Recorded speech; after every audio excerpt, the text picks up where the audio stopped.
Hello aspirants. So SBI PO IBPS பிஓக்காக படிச்சுட்டு இருப்பீங்கன்னு நினைக்கிறேன்.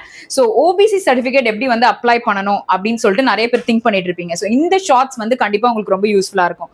ஃபர்ஸ்ட் திங் என்ன அப்படின்னு பாத்தீங்கன்னா, நீங்க வந்து ஒரு சிட்டிசன் ஆஃப் இந்தியாவா இருக்கணும். அண்ட் அடுத்த விஷயம் என்ன அப்படின்னு பாத்தீங்கன்னா, உங்களோட காஸ்ட் வந்து பிசி இல்லைன்னா எம்பிசிக்குள்ள கவர் ஆயிருக்கணும். ஓகே. அண்ட் தேர்ட் திங் அப்படின்னும் பொழுது உங்களோட இன்கம் உங்களோட ஸ்பௌஸா இருக்காங்க அப்படின்னும் பொழுது அவங்க பேசிஸ்ல நம்ம ஓபிசி எடுக்க மாட்டோம். ஒன்லி பேரண்ட்ஸ் உடைய பிஹாஃப்ல தான் நமக்கு ஓபிசி வருது. ஸோ இந்த பேரண்ட்ஸ் அப்படின்னும் பொழுது மேல், அதாவது அப்பா அப்படின்னு சொன்னா டைரக்டா குரூப் ஏ ஆஃபீஸர் ஆயிருக்காங்கன்னா you are not eligible. And இப்போ அப்பா வந்து 40 இயர்ஸ்க்கு முன்னாடியே குரூப் ஏ ஆஃபீஸர் ஆயிட்டாரு ப்ரொமோஷன்ல அப்படின்னு சொன்னா நீங்க கண்டிப்பா நாட் எலிஜிபிள். அது தாண்டி ஆயிருக்காங்கன்னா you are eligible. Okay. So இப்போ ஃபீமேல் அப்படின்னும் பொழுது அம்மா அப்படின்னு சொல்லும் பொழுது அந்த இடத்துல டைரக்ட் ரெக்ரூட்மெண்ட் அப்படின்னு சொன்னா கண்டிப்பா you are not eligible. And 40 years மேல அப்படின்னு சொன்னா கண்டிப்பா நீங்க எலிஜிபிள். ஸோ நல்லா நோட் பண்ணிக்கணும் இந்த பாயிண்ட்.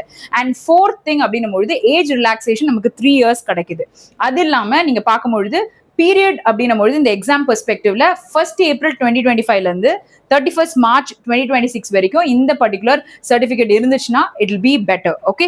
ஸோ லாஸ்டா என்ன சொல்ல வரேன் அப்படின்னு பாத்தீங்கன்னா, கண்டிப்பா நம்மளோட இன்கம் வந்து அதர் சோர்ஸ் ஆஃப் இன்கம் வந்து 8 lakhsக்கு கீழே இருக்கணும். அப்போதான் நம்ம ஓபிசிக்கு எலிஜிபிளா இருக்கும். ஸோ இது எல்லாமே நோட் பண்ணியிருந்தீங்கன்னா ஒரு ஓபிசி எப்படி அப்ளை பண்ணலாம், என்ன விஷயங்கள் நம்ம கவர் பண்ணணும் அப்படின்றத தெரிஞ்சிருப்பீங்க. So all the very best. Thank you.